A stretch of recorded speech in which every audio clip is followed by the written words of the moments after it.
Hey everyone, welcome back to the channel. If you're looking to move your Ethereum from Trust Wallet to Bitmart in 2025, you're in the right place. This process is straightforward, but it's crucial to double-check everything to avoid any hiccups.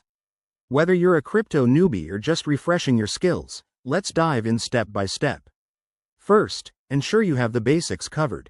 You'll need the Trust Wallet app installed on your phone or device, some Ethereum in your wallet, and a verified Bitmart account to receive the funds.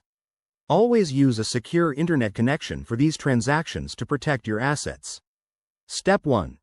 Open your Trust Wallet app and go to the Ethereum section. Here, you'll see your current ETH balance. Make sure you have enough to cover the transfer plus any network fees. Step 2. Tap the Send button in Trust Wallet. Before you proceed, you need the recipient's address.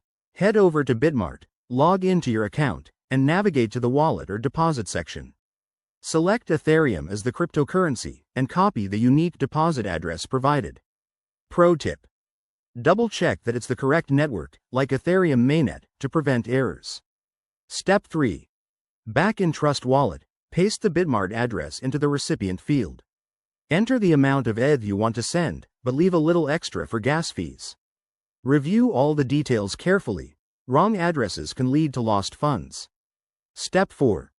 Once everything looks good, hit the Send button and confirm the transaction on your device.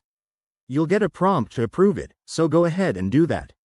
After sending, the transaction might take a few minutes to an hour to process, depending on network congestion. You can check the status on a blockchain explorer like Etherscan using the transaction ID. And there you have it. That's how you send Ethereum from Trust Wallet to Bitmart in 2025. Remember, crypto involves risks, so always stay vigilant. If this tutorial helped you, smash that like button, subscribe for more guides, and drop your questions in the comments.